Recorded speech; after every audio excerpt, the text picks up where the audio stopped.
Premièrement, je voudrais faire un petit point sur la situation épidémiologique avant de passer au sujet de l'heure de la vaccination. Alors, je dirais, malgré le fait que la situation épidémiologique est relativement stable au Québec, il y a des régions qui sont en ce moment sous pression. Et en ce moment, on a une transmission qui est très importante et en hausse dans le Bas-Saint-Laurent, particulièrement ce qu'on appelle dans la grande région de Rivière-du-Loup. Alors, on doit intervenir immédiatement avant que ça empire.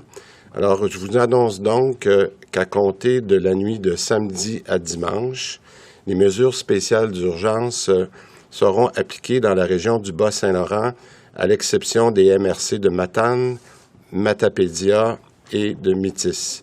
Mais je tiens à spécifier que les écoles primaires resteront ouvertes sur tout le territoire. Je pense qu'il est important qu'on doit continuer de contenir la propagation du virus et des variants, mais c'est pour ça qu'on a décidé d'écouter encore une fois les recommandations de la santé publique et de prendre une décision très rapide. Maintenant, on va aller du côté des bonnes nouvelles parce que c'est effectivement aujourd'hui une belle journée. On a discuté entre nous, est-ce qu'on parlait de la voiture, du tunnel, de la lumière? Non, on a décidé que le ciel commence à se dégager et on commence à voir vraiment les rayons de soleil. Et je pense qu'on attendait tous ce jour-là depuis longtemps. C'est un grand jour pour le Québec. Dans les dernières semaines, les derniers mois, on a mis tous en place. Et on a préparé notre réseau à l'ouverture de la campagne de vaccination pour la population générale qu'on appelle la vaccination de masse. On a préparé nos cliniques de vaccination. On a mis les pharmaciens, les entreprises du Québec à contribution. On a formé, et il s'est rajouté juste dans la dernière semaine, plus de 1000 vaccinateurs qui se sont présentés par Je contribue pour un total maintenant de 12 000 personnes. Je pense qu'on peut le dire, la vaccination jusqu'à maintenant a été un succès et je veux en profiter aujourd'hui pour remercier tout le personnel du réseau de la santé pour tous les efforts qui ont été faits dans les derniers mois. Je suis donc heureux d'annoncer aujourd'hui que nous ouvrons la vaccination à la population générale. Nous savons que les Québécois ont été très patients, très, très patients, et nous reconnaissons tous les efforts qu'ils ont faits. Donc, je vous annonce que d'ici 2 semaines, toute la population adulte pourra prendre rendez-vous pour se faire vacciner. Dès demain, les personnes de 50 à 59 ans pourront prendre rendez-vous sur Clic Santé. Par la suite, on va descendre par tranche d'âge de 5 ans à tous les 2 jours. Et ça, c'est bien important. Ça va se faire en fonction de l'âge, encore une fois, mais de l'âge des personnes et non en fonction des années de naissance.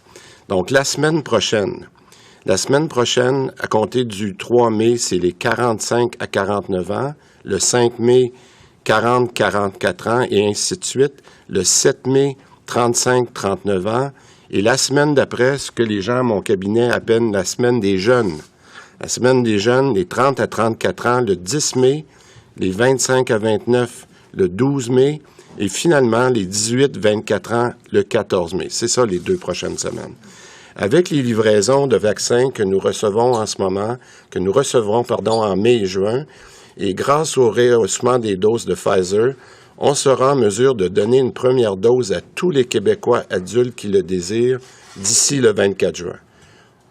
On l'a dit, on ne veut pas que cette augmentation repose sur les épaules de notre réseau, l'augmentation de travail, et c'est pour ça qu'il est important d'avoir mis en place ce système de vaccination-là. Donc, pour augmenter la cadence de vaccination, à compter de la semaine prochaine, 10 entreprises seront déjà en action dès lundi prochain pour vacciner leurs employés, leurs familles et la population de la région. Les pharmacies recevront aussi davantage de doses à compter de la semaine prochaine. Maintenant, il n'y a plus aucun doute, on va réaliser notre objectif du 24 juin. Maintenant, je veux revenir sur ceux qui ont fait l'objet d'annonces spécifiques là, dans la dernière semaine. Je veux profiter de cette occasion-là aussi pour rappeler aux personnes handicapées, aux personnes qui ont des maladies chroniques et aux femmes enceintes que c'est encore le moment de prendre rendez-vous avant qu'on ouvre demain matin aux 50-59 ans. On a eu un excellent taux de vaccination dans la dernière semaine pour nos catégories spécifiques. Puis je pense que c'est important de les respecter jusqu'à aujourd'hui. Donc, ils pourront continuer de le faire, mais là, ils ont préférence jusqu'à demain matin. En conclusion, rapidement, il y a un combat qu'on a à finir entre le vaccin et le virus. Pour gagner cette bataille-là, il faut que les Québécois continuent d'être au rendez-vous. De notre côté, on vaccine. Et si on garde le virus sous contrôle, tous ensemble, la victoire est à notre portée. Merci beaucoup. On va répondre à vos questions. Nous en sommes maintenant à la période de questions. Nous commençons avec Maxime Denis, Nouveau. Bonjour, monsieur. On parlait de pénurie dans certains secteurs. Donc, est-ce qu'avec les 12 000 vaccinateurs, on a assez de personnel ou il y a encore des besoins? Est-ce que vous devez faire un appel encore à la population? Je vais vous dire, c'est tellement important pour nous de faire la formation pour continuer d'avoir de la relève. Je pense qu'on prendrait toutes les personnes qui veulent s'inscrire encore. Parce que, je le répète, là, quand on va arriver en mai, puis surtout en juin, puis si on pense à la deuxième dose qui va s'échelonner durant l'été, on n'aura jamais trop de monde pour venir nous aider. Alors, s'il y a particulièrement des étudiants là, qui seraient intéressés à venir nous aider, on est encore ouvert. Puis ça nous donne le temps, justement, au début de mai, de les former. Concernant les tranches d'âge et les vaccins disponibles, peut-être M. Arruda ou M. Dubé, là, est-ce qu'on peut avoir un peu une idée? Bon, ben l'AstraZeneca, là, on le bloque toujours à 45 ou on va le descendre comme le fédéral peut recommander jusqu'à 30 ans? Le Johnson & Johnson, on va s'adresser à qui? Est-ce qu'on peut avoir un portrait un peu des vaccins? Je vais laisser le Dr. Arruda répondre à ça. Dans les faits, je pense que pour le Québec, en tout cas pour le moment, en fonction de notre épidémiologie, on n'a pas l'intention de descendre en bas de 45 ans pour l'AstraZeneca. Pour ce qui est du Johnson, on entend encore l'avis de l'Institut national de santé publique, mais je prévois que ça va être la même chose. C'est-à-dire qu'on ne le donnera pas en bas de 45 ans. Et puis, il restera les deux autres vaccins là, qui pourront être utilisés pour les autres clientèles. Et dans certaines conditions particulières, là, pour des gens très immunosupprimés, etc., on leur donne certains types de vaccins. Mais dans les faits, c'est ce qui serait prévu, là, selon toute évidence. Claudie Côté, TVA. Bonjour à vous trois. En ce qui concerne la deuxième dose, est-ce que, puisque les doses sont au rendez-vous, surtout Pfizer comme une horloge suisse, pour vous paraphraser, M. Dubé, est-ce qu'on pourrait considérer donner la deuxième dose plus rapidement, compte tenu que le 4 mois, c'est le délai maximal? Est-ce que ça pourrait être plus vite administré? Bien, je vous dirais qu'on le fait, premièrement, l'engagement, puis Daniel pourra compléter. L'engagement, pour nous, était vraiment au niveau des CHSLD. Après ça, on est dans les RPA, comme vous savez, le même ordre qu'on a eu là, pour respecter. Maintenant, il faut aussi tenir compte là, de ce qu'on peut faire dans les centres hospitaliers. Alors, toute la même séquence qu'on a eue avec les travailleurs de la santé, grosso modo, c'est ce qu'on va respecter. La seule chose qu'on pourrait décider de faire, dépendamment comment d'autres vaccins, comme par exemple Moderna pourraient rentrer, on peut peut-être accélérer la donne. Mais on est capable au moins de respecter notre engagement. Mais ça peut peut-être aller plus vite. Mais pour le moment, j'aimerais qu'on se concentre sur finir notre première dose. Daniel? Oui, bien, je vais renchérir. Là, c'est déjà plus de 76 000 deuxièmes doses là, qui ont été administrées en date d'hier soir. Fait que ça se poursuit. On suit notre calendrier. Et en lien avec les arrivages de vaccins, mais je pense que je l'ai bien mentionné, Pfizer est au rendez-vous. On a eu des confirmations hier que Moderna aussi va continuer là, ses livraisons. Et dans la semaine du 10 de mai, il y a plus de 230 000 doses là, qui sont attendues. Fait que c'est toutes des bonnes nouvelles pour nous, mais on suit notre cadence et on suit notre calendrier. Merci. Maintenant, une question pour nos collègues du Bas-Saint-Laurent. Les écoles primaires demeurent ouvertes, donc la contagion ne semble pas se trouver dans ces milieux-là. Est-ce que c'est possible de savoir où est la contagion en ce moment dans le Bas-Saint-Laurent, puis qu'est-ce qui est le plus préoccupant? Écoutez, il faut comprendre que c'est clair qu'il peut toujours y avoir des éclosions dans le milieu scolaire, on le sait, mais elles sont petites et on peut contenir très rapidement l'intervention. Il semble y avoir certaines transmissions, je vous dirais, communautaires. Il y en a dans les milieux de travail, il y en a aussi en lien avec des rassemblements. Donc, ce qui arrive actuellement, on n'est pas dans la même situation qu'on a vécu à Québec avec une augmentation exponentielle. On est dans une quantité importante de cas qui n'arrivent pas à baisser. Et ça, et qui est en train de monter. Comme disait le directeur de santé publique, c'est comme si c'est une marée qui est en train de monter. Là. On n'est pas c'est vraiment une marée qui monte. Et pour éviter qu'on se retrouve dans des situations où il y aurait des impacts importants au niveau des services, etc., je pense qu'il y a un genre de coup de barre à donner actuellement, plus tôt que trop tard. Et je pense que, par contre, on peut se permettre, tout à fait de façon adéquate, de maintenir les écoles primaires ouvertes dans ces secteurs-là, parce qu'on est en mesure de faire les interventions. Et au niveau primaire, c'est beaucoup plus difficile de faire du téléenseignement. Puis en plus, c'est des territoires qui sont très mal couverts par les ondes Internet. Donc, je pense que c'est le risque et le bénéfice. Par contre, les autres activités, les lieux de travail, les rassemblements des personnes qui peuvent avoir lieu, je pense que c'est une chose qu'il faut être capable de contrôler. Il n'y a pas de délai pour nous. Louis Lacroix, Cogeco. Bonjour, Monsieur le ministre, Dr Arruda, M. Paré. Ma question, première question pour M. Arruda. Vous aviez laissé entendre la semaine dernière ou la semaine précédente qu'il pourrait y avoir, en fait, que vous étiez en train d'étudier l'interchangeabilité des doses là, pour les gens qui ont reçu l'AstraZeneca. Vous en êtes où là-dedans? Est-ce que, par exemple, si pour la deuxième dose, on n'avait pas d'AstraZeneca, ou est-ce qu'on pourrait y aller avec un vaccin ARN plutôt qu'un vaccin à charge virale? Je vous dirais, il y a une réunion du SIC, justement, je pense, ce soir, le comité d'immunisation qui est en train de regarder ça. Actuellement, là, l'information que j'ai eue de Nicolas Brousseau, le président du SIC, c'est qu'actuellement, la recommandation, c'est de donner le même genre de vaccin. Okay?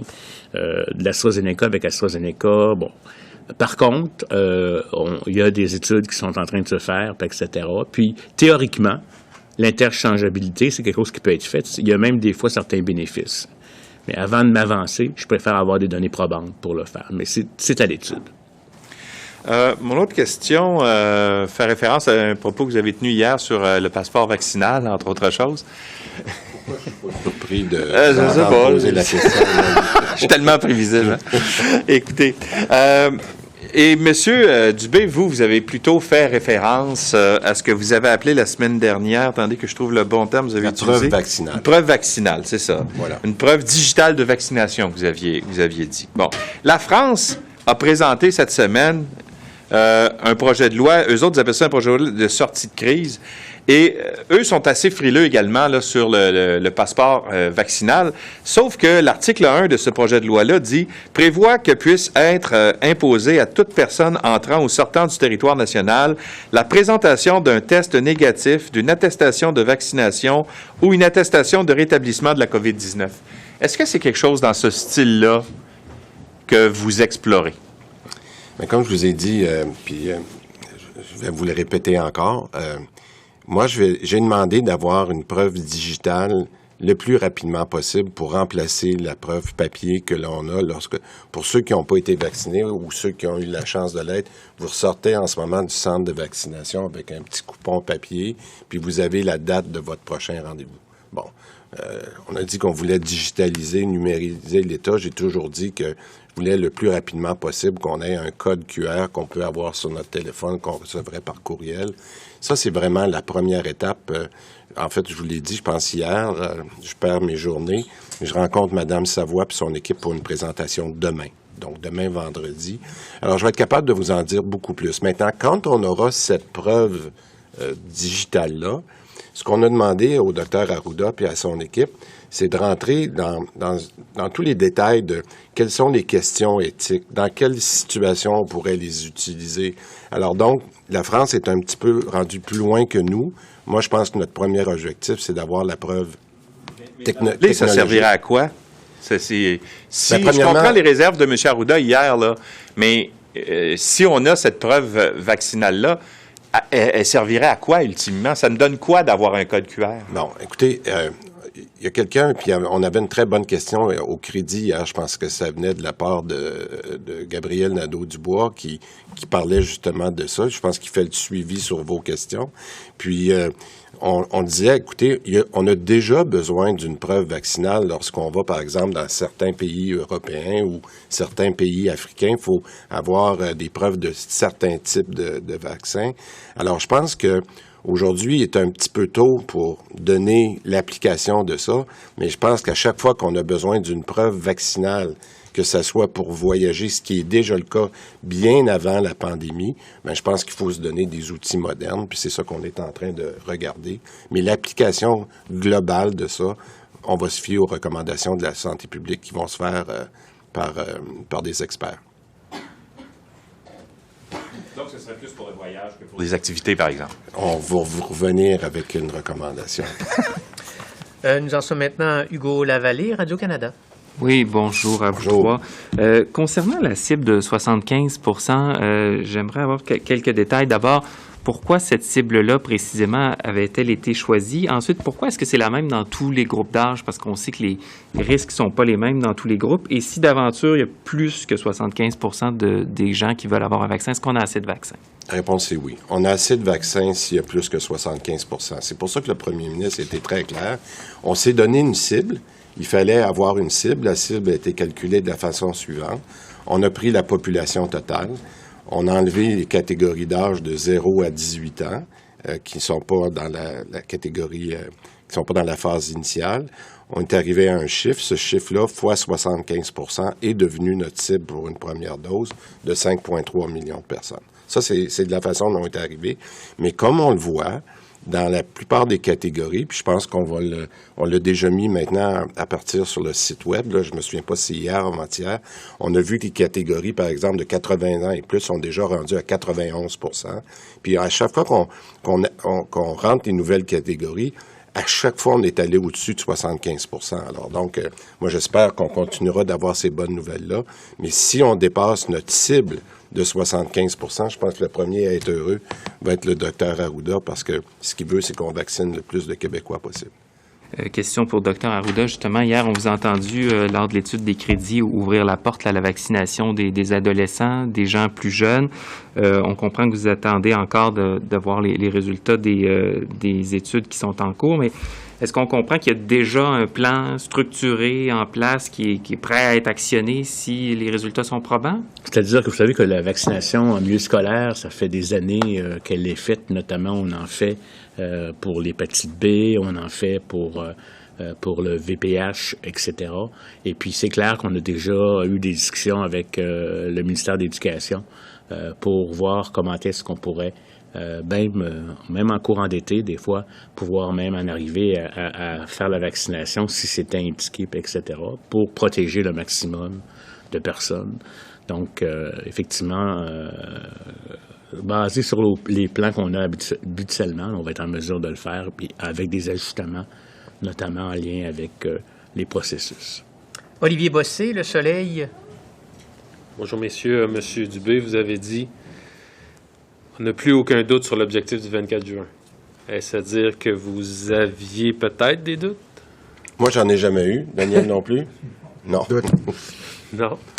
Écoutez, on a toujours, puis on l'a toujours dit, on est dépendant des vaccins qui nous viennent. Mais je pense que, je le dis, avec la qualité de livraison qu'on a eue, entre autres de Pfizer, depuis l'ajustement du mois de janvier, leur production qui a été ajustée pour livrer plus de vaccins, je pense que jusqu'à maintenant, on peut se fier. Puis, il livre vraiment régulièrement, ce qui nous permet de bien planifier. Alors, on voit aucune raison en ce moment de douter de leur capacité à nous livrer le mois de mai, qui est très important pour nous. M. Paré, je voudrais vous entendre sur je dirais pas le phénomène, là, mais le fait que des gens qui se promènent pour aller se faire vacciner, qui vont se faire vacciner dans d'autres régions, c'est pas juste 2-3 personnes, je pense que on en connaît tous, puis ça arrive. Est-ce que ça change la distribution, parce que s'il y a beaucoup de monde de Québec qui vont se faire vacciner à Trois-Rivières, ça en prend plus à Trois-Rivières. Vous voyez ce que je veux dire?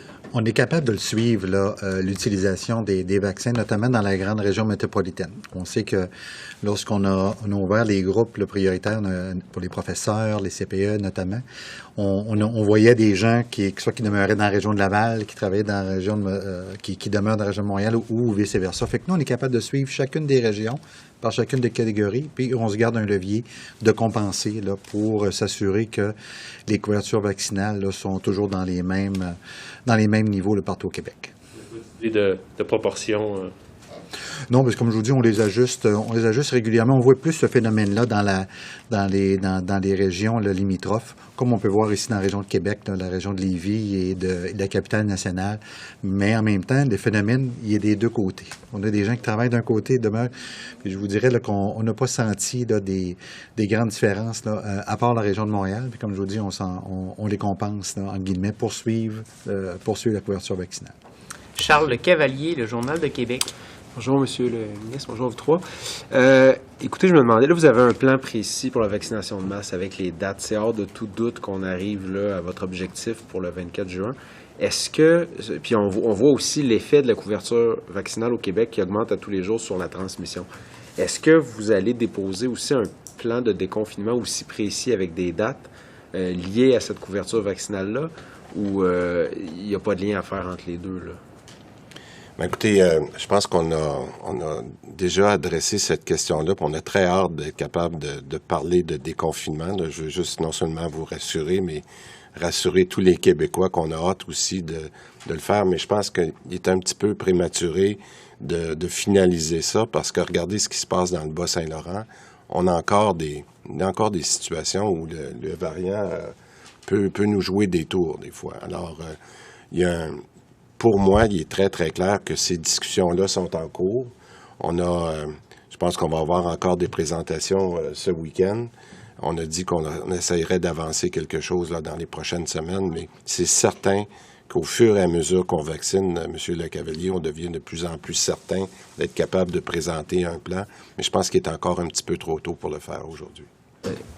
Docteur Arruda, la cible de 75 %, si je ne me trompe pas, elle a été établie là, avant que les nouveaux variants s'installent pour de bon au Québec. Est-ce que le fait que les nouveaux variants sont plus transmissibles fait que ce pourcentage-là, pour avoir une couverture vaccinale, disons, appropriée, soit plus élevé? C'est une possibilité, mais il faut voir aussi que dans ce 75 %, comme le disait le ministre, on a exclu les gens qui étaient pas qui ne pouvaient pas être vaccinés, premièrement. Et puis, on se met des cibles. On sait toujours aussi qu'une couverture vaccinale à 100 % dans tous les groupes d'âge, c'est pas atteignable. Donc, on s'est donné ce premier objectif-là rapidement. Puis, c'était aussi dans une perspective où on voulait donner particulièrement une première dose à un maximum de personnes. Mais moi, je pense que c'est vraiment la situation épidémiologique et les connaissances qui vont émerger et comment est-ce qu'on va voir les éclosions se transmettre dans notre territoire qui va nous aider. Là. Puis pour revenir sur la question que vous posiez antérieurement, juste dire que faut pas penser à trouver un chiffre magique, 75, ça va être une série de facteurs. Il y a tellement d'inconnus et d'impondérables dont on n'a pas le contrôle. Ça va véritablement être sur la base de notre épidémiologie, la couverture vaccinale des gens, l'observation de quels sont les endroits où il y a des éclosions, quels sont les groupes d'âge qui sont visés. Et ça va toujours venir documenter et nous faire ajuster notre stratégie. Il faut regarder aussi, puis c'est ça qu'on a demandé à la santé publique, M. Le Cavalier, c'est de regarder aussi, le déconfinement, c'est une chose, mais de quelle façon on peut jouer avec les mesures sanitaires. Qu'est-ce qu'on fait avec le télétravail? Quelles sont les conditions du télétravail? Quelles sont les conditions du port du masque? Il y a beaucoup de ces choses-là qu'il faut mettre ensemble pour être capable de dire, voici un plan de match, comment on va le faire.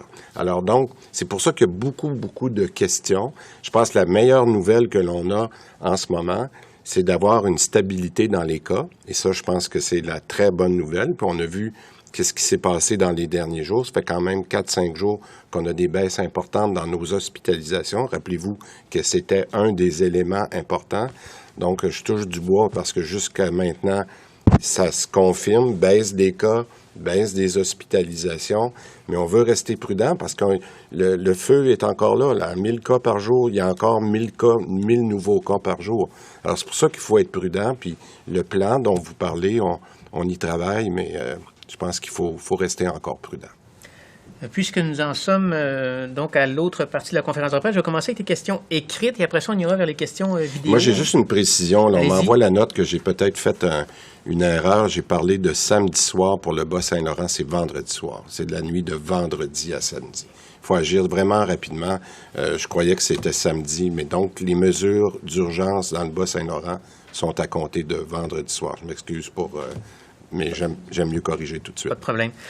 Donc, une question de notre collègue François Carabin qui demande respectivement combien de doses de Pfizer, Moderna, AstraZeneca et Johnson & Johnson le Québec recevra-t-il dans un avenir prévisible? Peut-être, Daniel, sur le mois de mai, je pense que la meilleure idée, ça serait de donner le mois de mai, je pense. J'allais vous donner une réponse, dire beaucoup, mais je pense que vous voulez être plus précis que ça.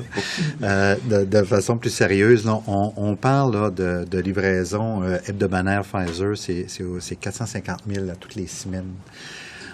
Au niveau de Johnson & Johnson, la seule confirmation qu'on a eue du gouvernement fédéral, c'est 67 000 doses pour la semaine prochaine. Et pour Moderna, on a un arrivage justement là aujourd'hui et demain, c'est 130 000 doses.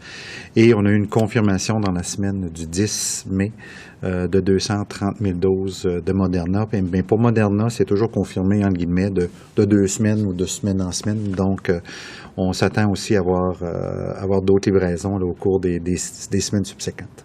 Et AstraZeneca, est-ce qu'il était dans la liste aussi? AstraZeneca, on n'a aucune prévisibilité là, pour le moment. OK. Maintenant, sa deuxième question. Quel est votre plan, s'il y a un plan, pour la vaccination 24 heures? Le couvre-feu ne risque-t-il pas de poser problème?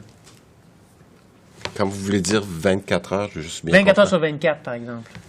OK. Daniel, veux-tu y aller? Bien, écoutez, là, c'est un des points qu'on a mentionné tantôt là, dans la vaccination, c'est ça prend des vaccinateurs. Je pense qu'on l'a abordé. Ça nous prend des vaccins, on vient de l'aborder. Ça va prendre aussi des gens qui décident de venir se faire vacciner. Et lorsqu'on va arriver dans nos groupes les plus jeunes, on va vouloir donner des types d'accessibilité là, différentes.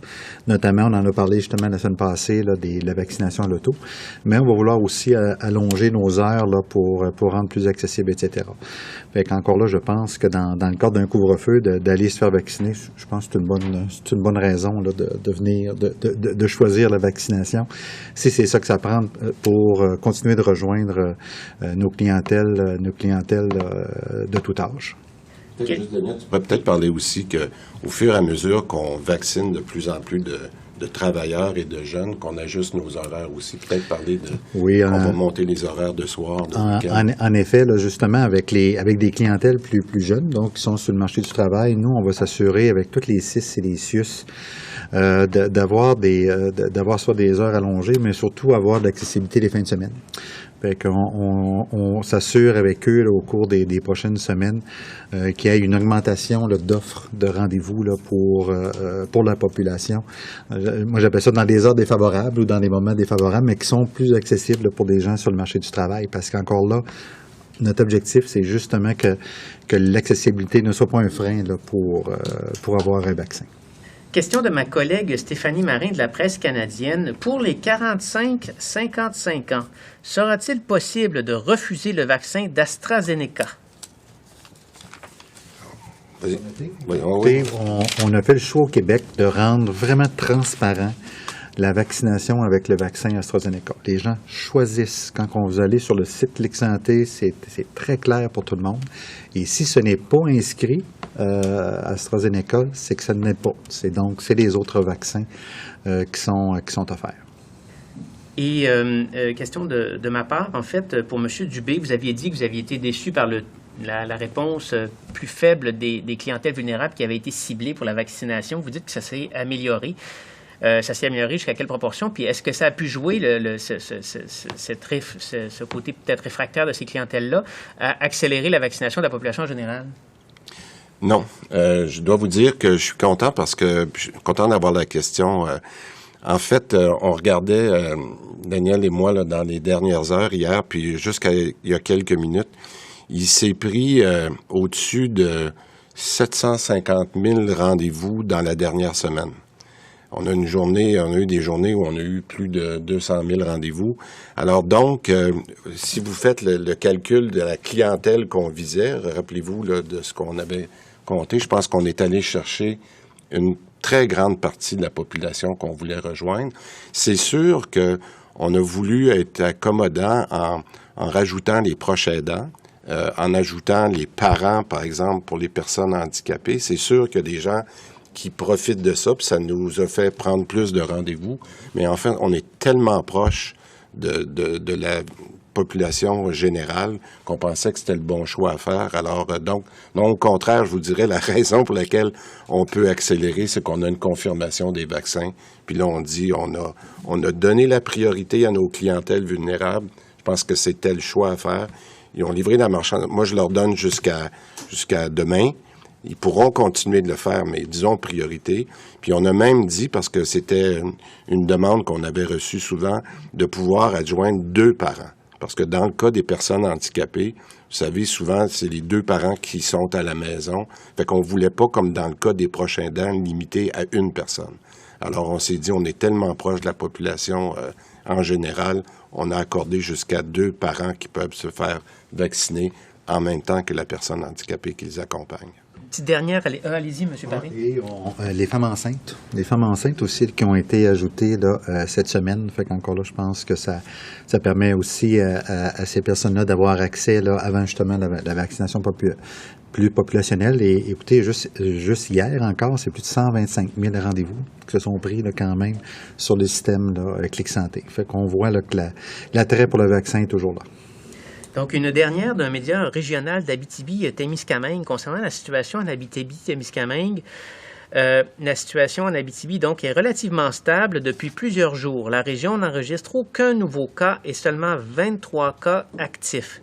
Qu'est-ce que ça va prendre pour basculer au jaune? C'est ainsi que c'est écrit. Ben, c'est des discussions qu'on a avec la directrice de santé publique, là. Vous savez... les situations peuvent varier de façon importante en peu de temps. Des fois aussi, quand on abaisse trop rapidement, ça passe des signaux et là, il y a une recrudescence qui se fait. Mais c'est des discussions qu'on va faire avec le maintien de la stabilité, etc. Et l'analyse aussi des taux de positivité et aussi est-ce qu'il y a un risque de nouveaux variants. Mais c'est discuté. Inquiétez-vous pas. On veut que les régions qui performent bien soient aussi récompensées. Là, ça, c'est clair dans notre tête. On me demande une précision avant de passer à la question vidéo. Une nouvelle question, une précision sur quelque chose qui a été dit à la conférence de presse de mardi, parce que ça m'a suscité un questionnement, parce que M. Legault a dit qu'à partir du 3 mai, à Montréal et à Laval, le couvre-feu allait passer de 20h à 21h30. Or, dans la région de Québec, où on a les mesures spéciales, le couvre-feu est à 20h, normalement, ces conditions-là doivent perdurer jusqu'au 3 mai. Est-ce que ça veut dire qu'on va continuer à avoir un couvre-feu jusqu'à 20h à partir du 3 mai ou si ça va être levé à 21h30 aussi, étant donné le fait comme on est en mesure particulière dans la région de Québec, c'est ça qui abaissait, si on veut, l'heure du couvre-feu? Mais on va suivre la situation épidémiologique comme telle, voir la réponse. Si elle continue à s'améliorer, il pourrait y avoir une décision, effectivement, de revenir à ce qu'on appelle un palier de type rouge et non plus en mesure d'urgence. Mais, comme je vous dis, est-ce qu'on va continuer les mesures d'urgence parce qu'il y a une recrudescence? Tout ça va être réévalué. Mais bon, je sais, mais écoutez, comme je vous le dis, là, vous savez, là, en COVID-19, chaque journée a des effets. On a déjà vu la capitale nationale, puis c'est pas ça que je suis en train de prédire, là. Je ne veux pas avoir l'air de quelqu'un qui va être le oiseau de malheur. Ça semble s'améliorer, donc quelque part, je pense qu'effectivement, si on vient à ce qu'on appelle un palier rouge, et non pas en mesure d'urgence, bien, actuellement, les paliers rouges sont avec des couvre-feux à 9h30, comme ils sont dans les Laurentides, la Naudière. On avait fait un élément spécial pour Montréal et Laval, qui était passé à 8, mais, c'est ça. Fait que, en toute logique, c'est ce qu'on devrait faire. Donc, lundi, le couvre-feu est à 20h à Québec ou il est à 21h30? Pas de changement à Québec pour le moment. Pour le moment. Claire, pour être très clair, le changement qui a été annoncé par le premier ministre mardi, c'est uniquement pour Montréal. On a comme vous savez, on a des réunions tous les jours. Celle de dimanche, c'est à 4 heures, je crois, 4 heures après-midi. Alors, on regardera les chiffres à ce moment-là, mais... Toute logique, c'est ce qui devrait arriver. Écoutez, moi, ce que je dirais pour le moment, il n'y a aucune décision, puis on prend ça au jour le jour. C'est ce qu'on souhaite, mais on va y arriver. Nous en sommes maintenant aux questions en téléconférence. Donc Vous êtes pas mal bon. Vous êtes pas mal bon. Je dois dire Je l'ai laissé aller, justement. Nous en sommes maintenant aux questions... J'ai vu ça. Vous êtes pas là pour nous C'était bien protéger. parti. C'est correct. C'est correct. C'est pas de ma faute, hein. On va apprendre. Donc, nous en sommes maintenant aux questions en téléconférence. Mylène Crête, Le Devoir. Madame Crête, vous nous entendez? Oui. Vous m'entendez bien? Oui. Bonjour. Je voulais savoir, en ce qui concerne la deuxième dose de vaccin pour les personnes qui sont immunosupprimées, il y a des études qui démontrent que ça donne un meilleur effet lorsqu'on respecte le protocole des fabricants.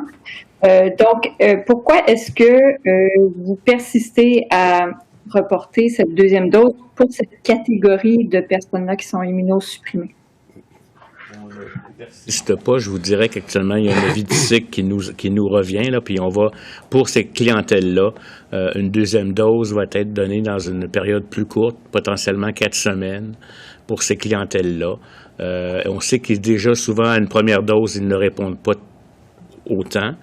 Il est possible qu'avec même la deuxième dose, la réponse ne soit pas optimale, mais compte tenu qu'ils ne répondent pas autant à la première dose, il va y avoir un ajustement par rapport à la deuxième dose. D'accord, merci beaucoup. Qu'en est-il de l'inoculation de la deuxième dose pour l'ensemble des Québécois adultes là, qui veulent se faire vacciner? Vous pensez qu'on en aura terminé à quel moment avec cette campagne de vaccination? Écoutez, je vais commencer par la réponse générale. Moi, mon premier objectif pour le 24 juin, c'est de 500 000 que vous voyez dans notre rapport sommaire tous les jours, là, qui est spécifique à la deuxième dose. Maintenant, pour le reste de la population, là, étant donné qu'on va avoir assez de doses dans le mois de mai et juin, dépendamment comment va la réponse à atteindre notre 75 % au moins des catégories, on pourra jouer plus rapidement sur la deuxième dose. Moi, c'est comme ça que Daniel me l'explique, là, mais prendre un engagement de date pour la deuxième dose, le seul engagement qu'on prend, c'est de respecter le 112 jours. Et on peut le faire le plus rapidement possible. Daniel, je pense que... Mais écoutez, je pense si je peux rajouter, c'est effectivement le plan de match va être directement lié aux confirmations de doses du gouvernement fédéral. Présentement, moi, ce qu'on me donne comme info, c'est jusqu'au 30 juin, vraiment. Là, fait que c'est pour ça qu'on pouvait s'engager pour le 24 juin avec les confirmations que nous avons eues. On nous donne toujours des grands chiffres là, on parle de Q3, mais Q3, c'est juillet ou septembre. Fait que lorsqu'on va avoir là, plus de confirmations au cours des prochaines semaines, on pourra là, éclaircir le plan de match. Mais rappelez-vous là, qu'on a mis en place une équipe de vaccination là, qui est prête à faire des grands volumes. Donc, encore une fois, puis ça a été pas mal notre prémisse de base depuis le début, si les vaccins sont au rendez-vous, les équipes de vaccinateurs seront là et on va accélérer là, certainement la deuxième dose parce qu'on se rappelle, hein, au niveau de l'intervalle de dose, c'était de s'assurer de vacciner le plus de Québécois possible pour avoir une meilleure couverture vaccinale. On en parle depuis tantôt, mais lorsqu'au niveau de la deuxième dose, si les confirmations de doses de vaccins sont au rendez-vous, la machine va l'être aussi. Fanny Lévesque, La Presse Plus. Oui, bonjour à vous trois. Vous m'entendez bien? Je voudrais savoir, sauf erreur, le vaccin peut être administré aux populations de 16 à 17 ans. Pourquoi elle ne se retrouve pas dans les plages horaires là, jusqu'au 14 mai? Bien, parce qu'on a rajouté la catégorie quand même récemment on parle pour les personnes avec un handicap physique ou intellectuel. Là, c'est seulement pour ça qu'on est là en ce moment. Mais je pense, en tout cas, à moins qu'il y ait un commentaire spécifique du docteur Arruda là-dessus, vous dites que vous ne le voyez pas sur le site. Est-ce que c'est ça votre commentaire? Ben, en fait, ça se termine le 14 mai avec les 18 à 24 ans. Donc, je me demandais pourquoi c'était pas ouvert aux 16 ans et plus. OK, je comprends. Bon, il faut comprendre OK, que je comprends. pour les maladies chroniques, on a considéré que 16 ans et plus, c'était le cas parce que leur risque de complications est important. Par contre, pour ce qui est de la campagne générale, probablement que ces élèves-là aussi vont être rejoints à travers le milieu scolaire. Qui va être une approche qui va permettre d'avoir un meilleur contrôle de ce qui se passe. Fait que c'est dans cette perspective-là qu'actuellement on s'est rendu jusqu'à 18 ans, compte tenu qu'on est en train de planifier potentiellement une intervention en milieu scolaire à ce moment-là pour être rejoint en termes de milieu scolaire. Je voudrais porter ici peut-être un petit correctif. Là, tantôt, parce que des fois, on oublie dans quel temps on est. Quand on a annoncé les mesures d'urgence qui étaient prolongées à Québec, c'était jusqu'au 10 mai. Hein. Je veux dire, initialement, c'était le 3, on ajoutait une semaine, puis on laissait les écoles ouvertes. Donc, juste vous dire, pour pas que les gens pensent que les mesures d'urgence à Québec arrêtent le 3 mai, ils arrêtent le 10 actuellement, selon ce qu'on a fait la dernière annonce. Tantôt, vous parliez du 3, là, puis ça m'a un petit peu confondu. Donc, les mesures d'urgence sont prolongées jusqu'au 10, c'est-à-dire là, une semaine plus tard, mais les écoles vont être ouvertes au niveau du primaire. Merci.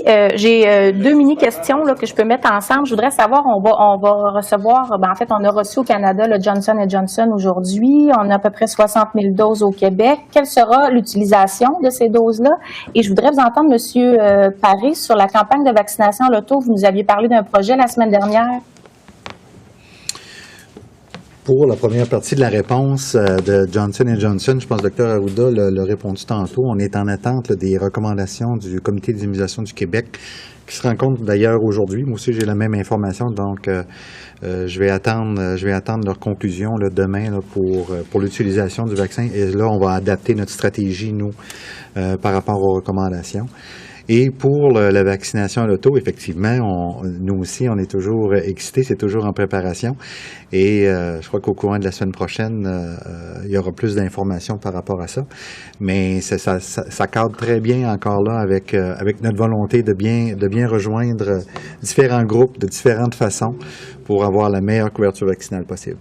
Et ça va être à Montréal, donc, la clinique? Je peux dire que ça va être dans la région métropolitaine. Très bien, nous en sommes maintenant à la période de questions en anglais. Nous allons commencer tout de suite avec la question en vidéoconférence de Raquel Fletcher, parce que nous sommes déjà en mode vidéo. Madame Fletcher, vous m'entendez?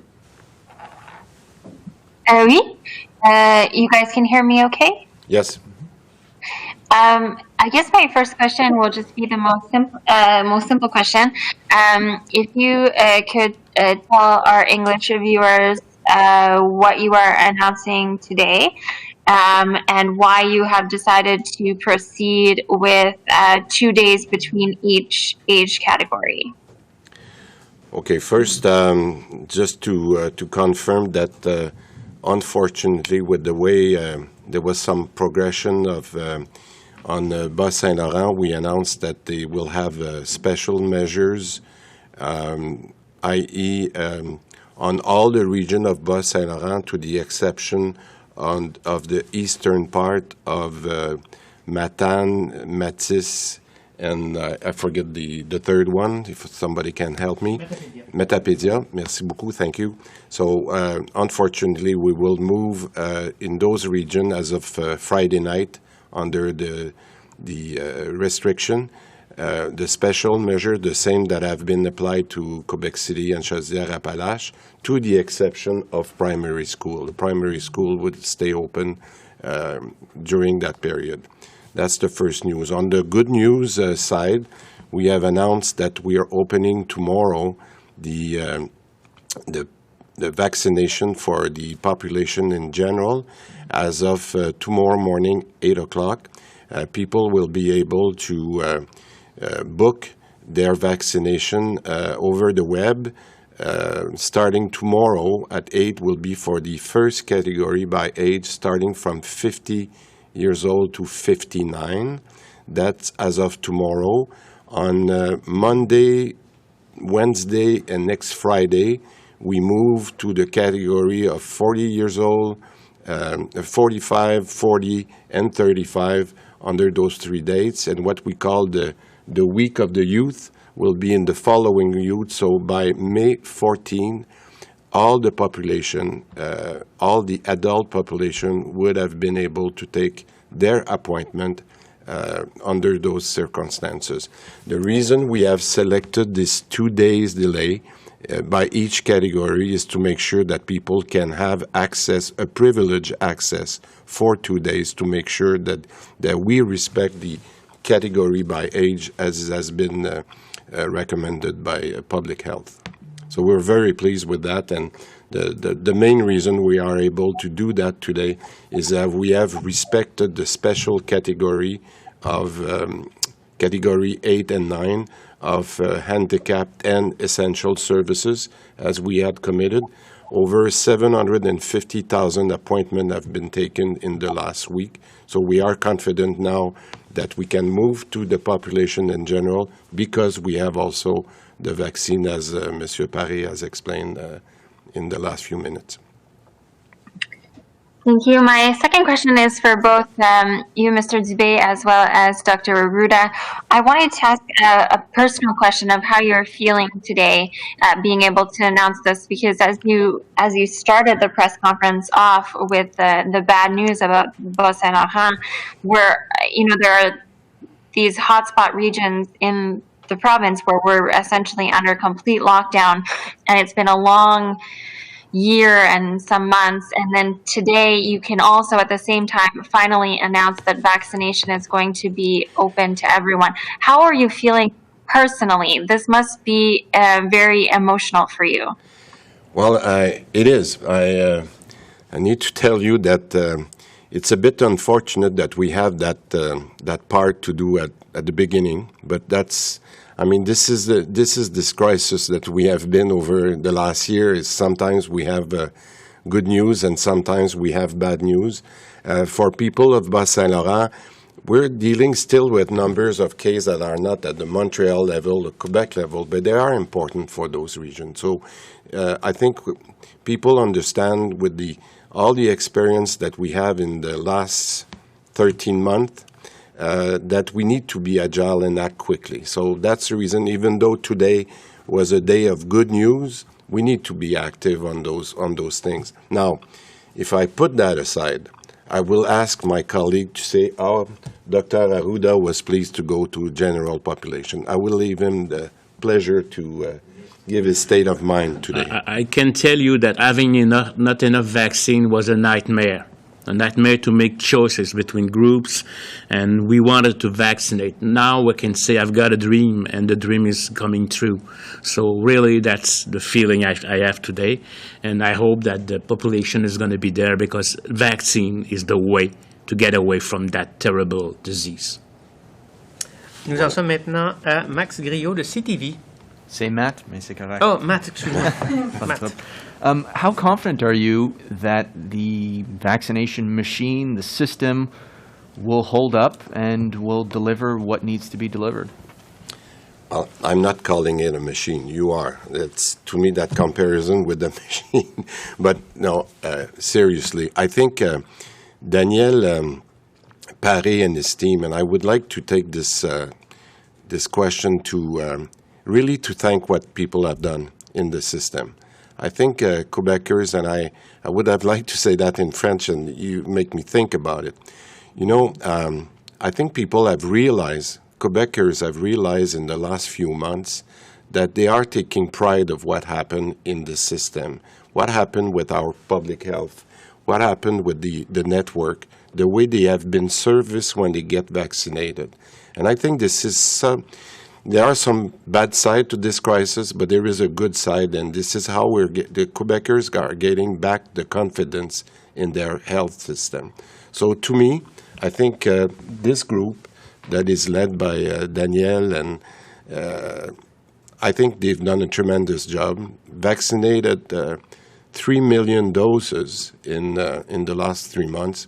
I think this is spectacular. So I think it's I'm confident. I'm not sure if that's the right word. I think I really think that we can continue to improve, and I will let the Quebecers be the judge. But I think Quebecers are proud of our system. Just a question for Dr. Arruda. With regards to CEGEPs and the exam periods coming up, is there a plan to allow for virtual exams? Or if that's not the case, has public health given guidelines or some sort of a safety plan if exams will take place in person? Yes, there is work done with my teams, with the Ministry of Education, trying to find a way to let the things be done and safely. And I would add something for what I said.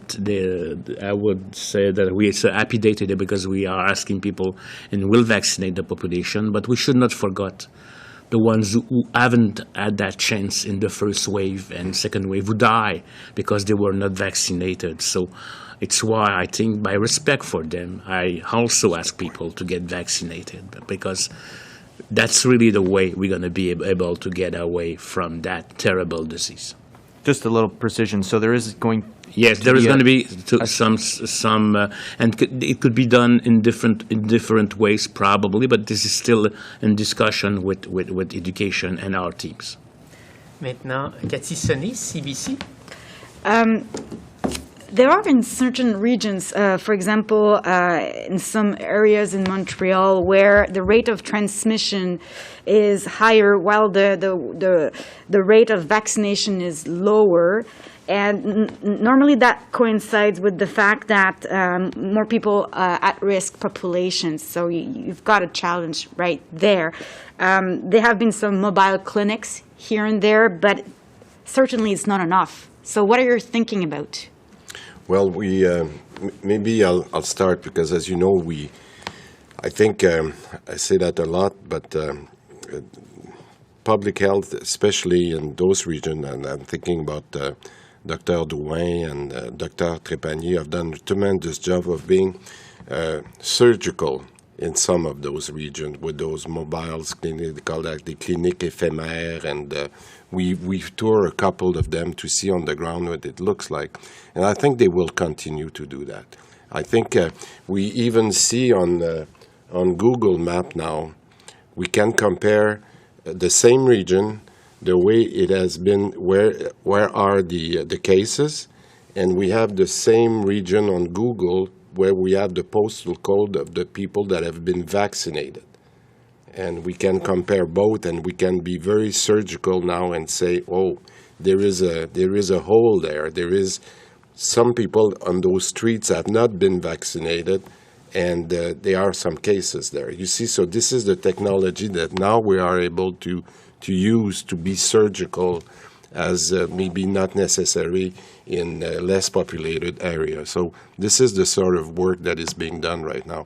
And I think with the sort of knowledge that we have developed over the last year, I'm going to touch wood, but this is probably the reason we have the situation, I don't want to say under control, but going at this stage right now.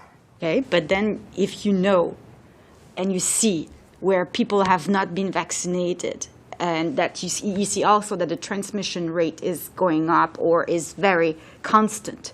So what do? Do you put in place drive-through vaccine shots, as you spoke? Mobile vaccination. There is I don't know how to say it in French, but there is a group in Montreal that I visited, Montréal Nord, called Accès. And this group, they go and knock on doors. They really go at the door of the people and just said, we just want to make sure that you are aware that there is a vaccination place close to your place, or we'll have this mobile vaccination in 2 days. We suggest you go there. They really go and knock at the doors. So I think this is very niched approach that they do. And I would like to hear. Basically, what Mr. Dubé is saying is we have this information, so we know we're not just guessing. So we know exactly what we need to do. We know where we have to put more effort, and new clinics, just like you mentioned. And in the next couple of weeks and months, this is our plan to continue to offer different ways, the vaccination, to have the different influencer, different people to promote vaccination. And the drive drive-through vaccine service. Is one of the example.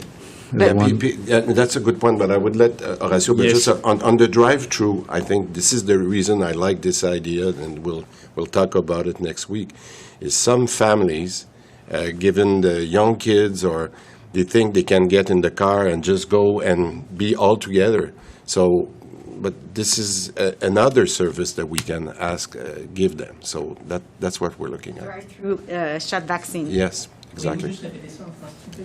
Dubé, concernant donc le service à l'auto, pourquoi ça serait commode d'offrir ça éventuellement? Là? Ça vous va, oui? Ben oui, si vous avez d'autres choses à dire en anglais, mais je veux vous pas... pouvez, comme vous Moi, je vais voulez, peut-être moi, juste finir on en va y aller français selon la rapidement. séquence. Correct. On va laisser notre président décider comment on fonctionne. Ah non, mais si vous voulez d'abord en anglais Parce que ajouter quelque chose, M. il y a quelque chose de très Yes. On va peut-être mettre une There très is bonne something question. very practical about In fact, there is the way of distributing the vaccine, which will limit some barriers. But before of that, there is, I would say, pools done to understand why those persons are not get vaccinated. There is some who are waiting for see what is going on with the others. They are the late people who will go later, okay?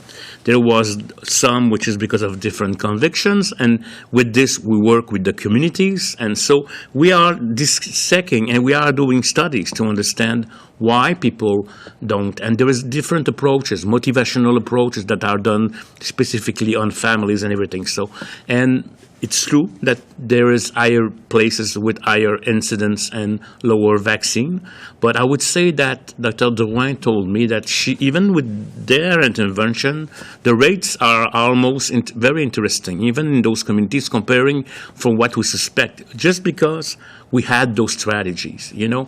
We have to work with communities, we have to work with leaders in the communities, and all that is important, and there is always people who will wait before getting vaccinated.